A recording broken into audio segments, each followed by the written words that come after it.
మా హస్బెండ్ ఈరోజు పెద్ద కోరికే కోరేశారు. అది కోరిక అనడం కన్నా ఆర్డర్ వేశారని చెప్పడం చాలా బెటర్.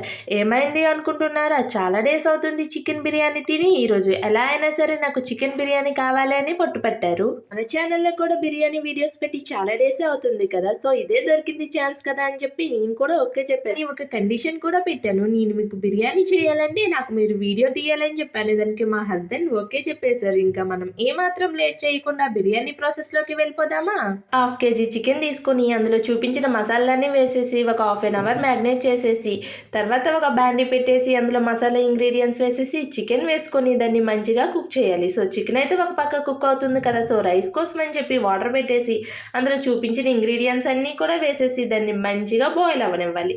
అది బాగా బాయిల్ అయిన తర్వాత పెట్టుకొని ఉంచుకున్న బాస్మతి రైస్ని అయితే అందులో వేసేసి ఒక 80% అయితే కుక్ చేసేయాలి. సో చికెన్ కూడా కుక్ అయిపోయింది, రైస్ కూడా కుక్ అయిపోయింది. సో ఇంకా లేయర్గా వేసేసి మధ్య మధ్యలో బ్రౌన్ ఆనియన్స్, కొత్తిమీర, పుదీనా అలాగే కొంచెం నెయ్యి కూడా వేసేసి దమ్ పెట్టేయడమే. సో దమ్ అయితే 15-20 మినిట్స్ పెడితే చాలు. అంతే, మన బిర్యానీ అయితే రెడీ అయిపోతుంది. టేస్ట్ అయితే మాత్రం చాలా బాగుంది. నచ్చితే ఒకసారి ట్రై చేసి మా హస్బెండ్ అయితే ఫుల్ హ్యాపీ. ఎందుకంటే తనకి బిర్యానీ క్రేవింగ్స్ అయితే తీరిపోయాయి. టేస్ట్ అయితే అంత బాగుంది. నేను కూడా ఫుల్ హ్యాపీ అనుకోండి. బిర్యానీ కుమ్మేశాను. అలాగే యూట్యూబ్లోకి ఒక వీడియో కూడా వచ్చింది.